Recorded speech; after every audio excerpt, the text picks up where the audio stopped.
and biomedical sector. Still talking about AI equity and trust.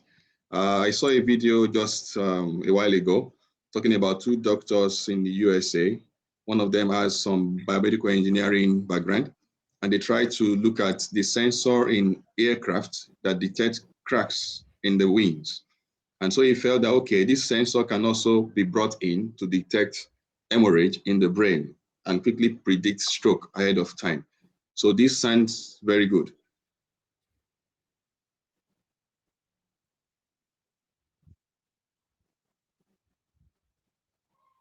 Areas of skin pigmentation.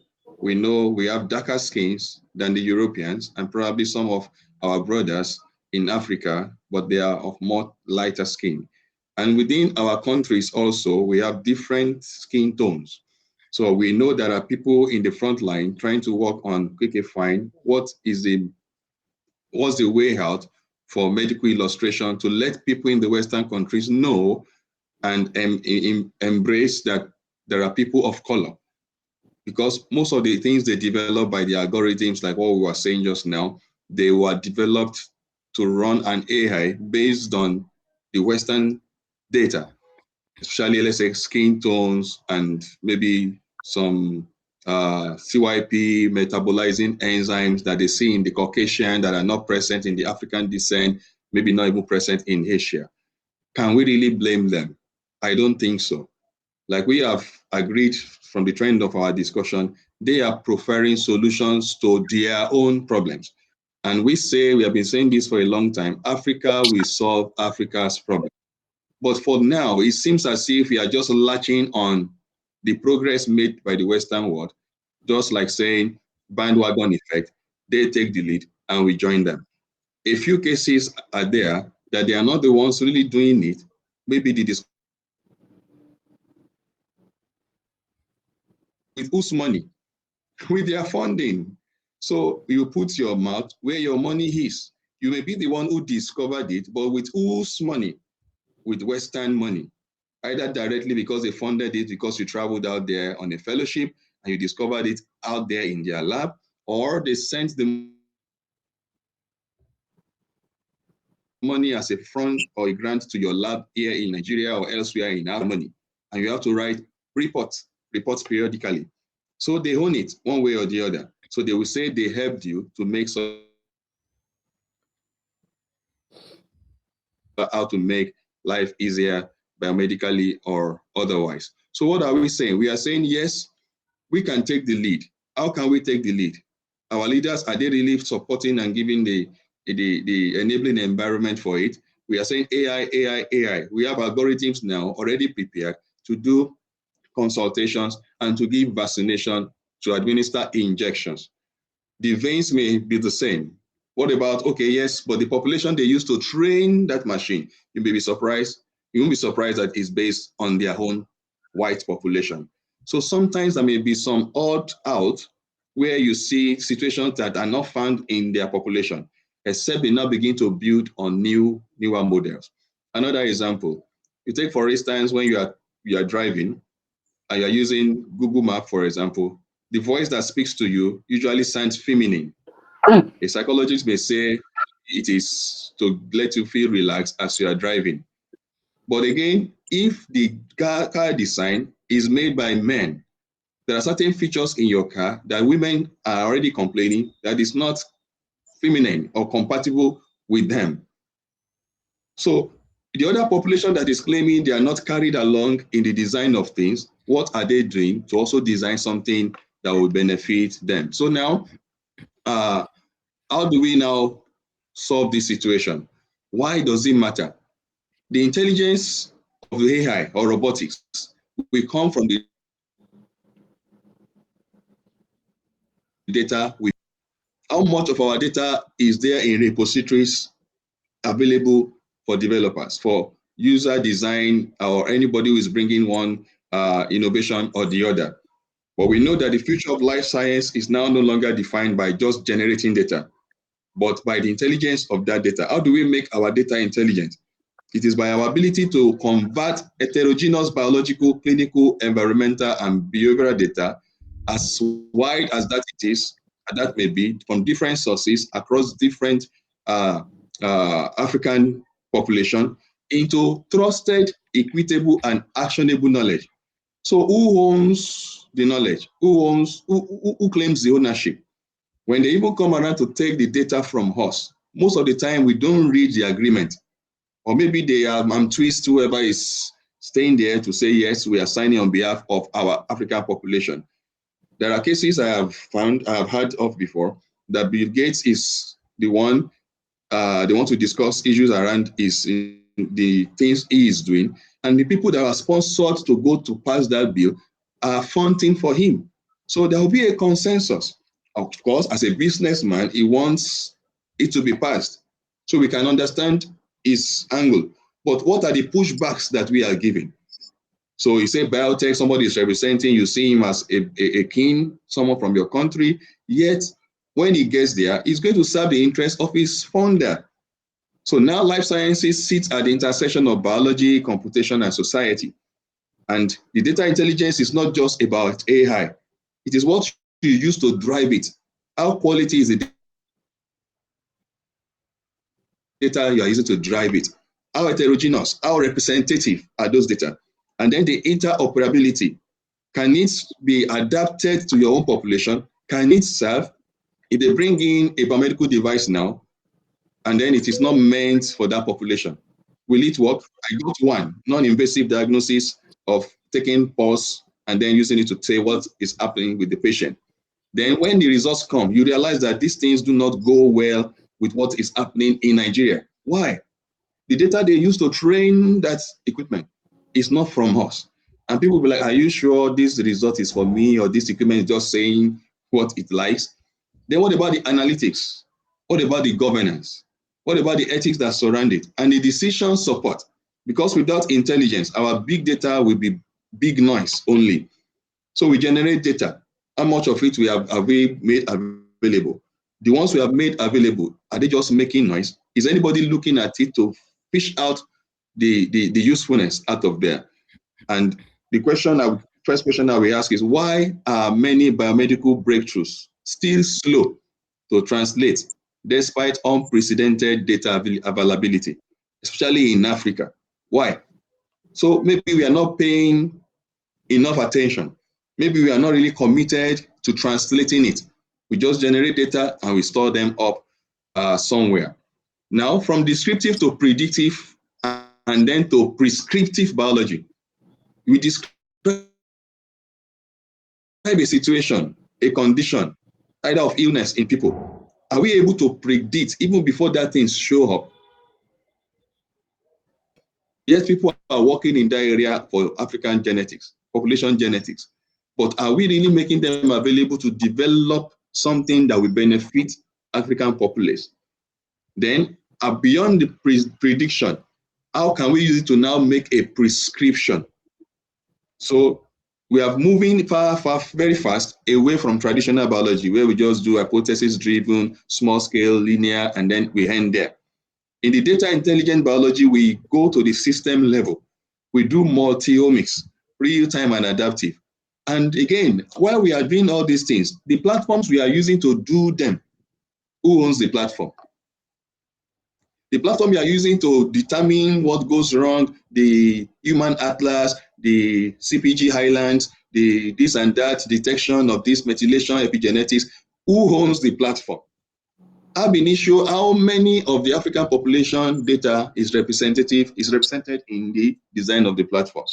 When we are able to get to that, then we will have ability to see early disease prediction accurately in African population.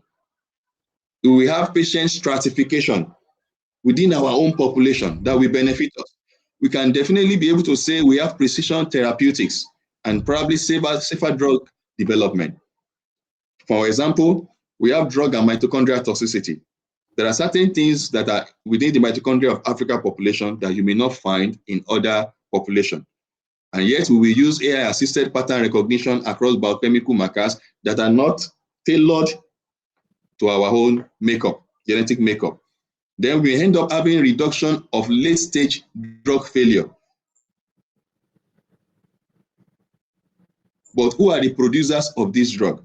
Sometimes we undo ourselves. Among us who are able to get to the level of producing drugs, some of them, they cut corners. Not that it's not possible elsewhere, but we see that within our own population, maybe they believe that, okay, our population is large, so whoever dies does not really make any impact, it's not significant. You don't even recognize that some are dying. And then there are different agendas that people think and say maybe they're even working towards reducing our population. Recording is But on. when we get to that level, how much of it are we doing ethically, with transparency, truthfully? We talk about wound healing and inflammation. Wound healing in diabetic patient, for example, in African population is not the same as wound healing or wound management in other population. Our skin is different. But when we generate temporal data intelligence to guide personalized intervention windows, sometimes it's already late. So you see people thinking that their wound is healing, on the surface is drying, but deep down it is not. So the kind of medicine you give to someone with white skin may be too soft for someone who has dark skin, or maybe too harsh. It depends, depending on what is the design of the drug is about. Then we talk about translational acceleration and cost reduction. AI will be of benefit to accelerate the translation of our discoveries, and we reduce costs because we will have gone ahead to first of all check in silico prediction, network pharmacology, to know what will likely work. But like I said, on what kind of platform? If that platform was built with algorithms that embrace data from that population, then this will be perfect. So that 90% of drug candidates, we know they fail. Then we can know that we don't have to waste resources reinventing the wheel. As good as that may sound, the wheel we are talking about, that you don't waste time to reinvent. Who crafted that wheel? As it is going to be rolling and pushing things forward, on what data is it turning? So if that is settled, our data intelligence will improve target validation for the population you are focusing on, biomarker discoveries, those that are peculiar to that population, and then trial design and adaptive trials. So if there's any way there's an overlap with other populations, we can adapt and translate, okay, this work there, it can as well work for us. But when we have peculiarities, we have to separate it entirely to make sure we are not just wasting time and causing more damage with our wrong diagnosis or misdiagnosis. Then we can shift our focus from needing more experiments to having smarter experiments, because we can develop pipelines. We know that we have natural resources around us here, but how many of it have we really gone to see what it contains? Then those ones that we have discovered, are they not just ended up in books bounded or publications? Nobody is now doing deep learning, machine learning to know those things we have overlooked, but that will really be of great benefit. So what can be the strategic payoff? We can get faster bench-to-bedside translation.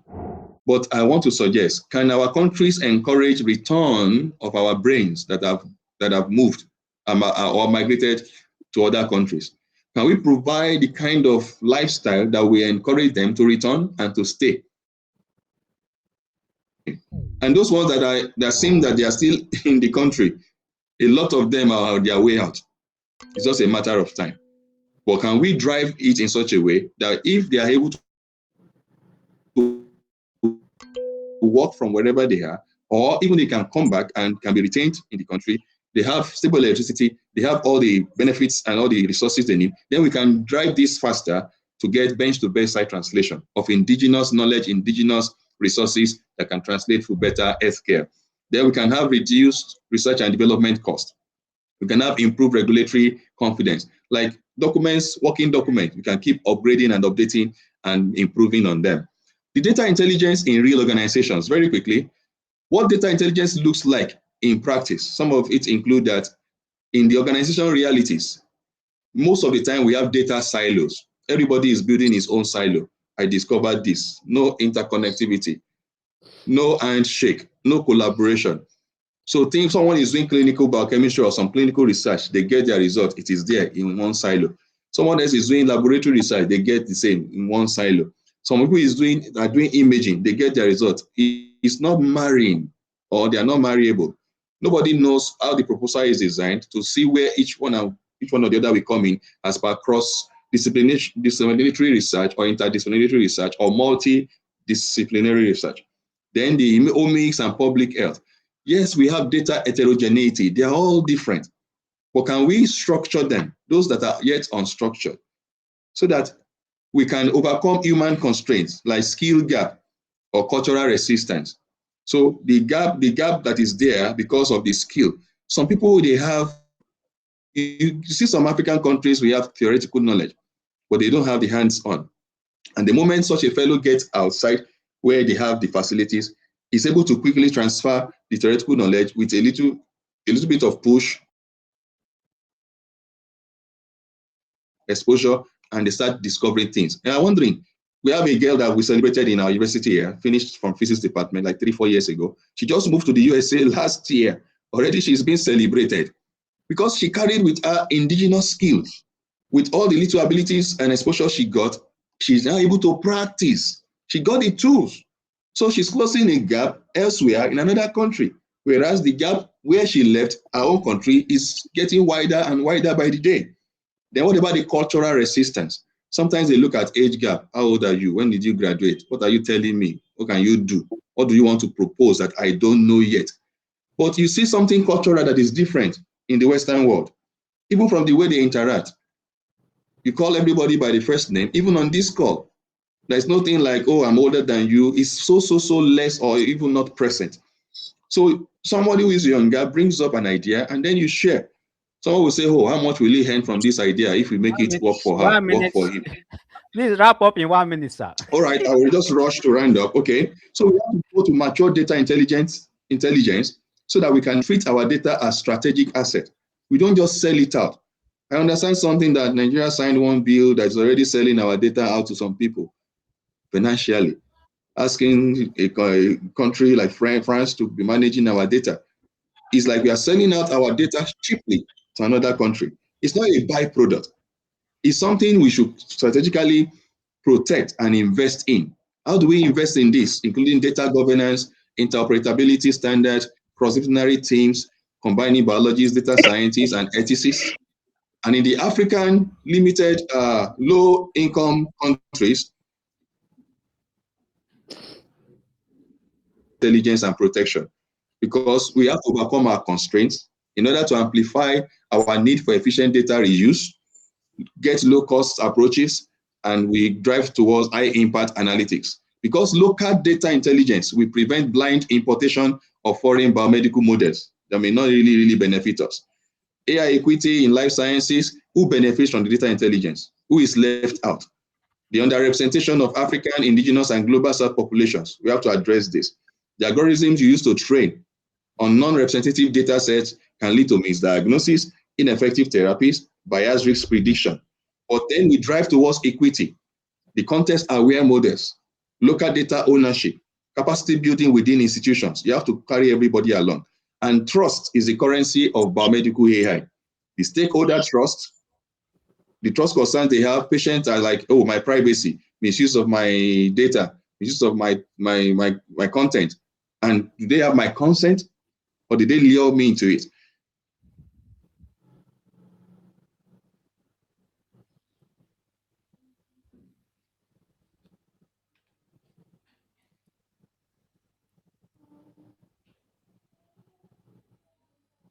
Can they audit what they have done? The funders, what is the impact and what is the ethical compliance? So if you want to build trust, we have to have explainable AI embedded in the data pipelines. You have to continue to have stakeholder engagement because without trust, AI remains a technical success, but a societal failure. In near term, AI-assisted experimental design will keep coming. We'll see more of them. We have the digital twins of organ and disease states to see application of AI. You see real-world evidence that will be integrated with clinical trials. Many people are building that around. You see autonomous laboratories. We pray there will be green energy supply that can power all our laboratories. Then we have predictive public health systems, AI-guided regenerative medicine. But there must be a critical shift from algorithm-centric to human-centered intelligence system. I will leave us with these few questions as I close. The three take-home messages: data intelligence is now foundational infrastructure for life sciences. The strategic advantage comes from quality data, governance, and trust.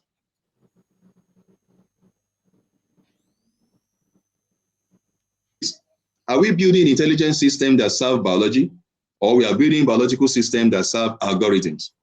2, how do we train the next generation of biomedical data literate scientists? 3, what minimum data governance standards should every life science institution adopt? How many institutions have offices that are looking into that? Then lastly, how do low, medium income country institutions, especially higher education institutions, avoid becoming data mines rather than innovation hubs? We carry our data to use elsewhere and develop. It's like taking our cocoa to make chocolate, but we don't even eat from the chocolate, or we buy it back as expensive as you may think. So thank you very much for the privilege to present. I wish us a very wonderful discussion as we go on from here. Thank you so much.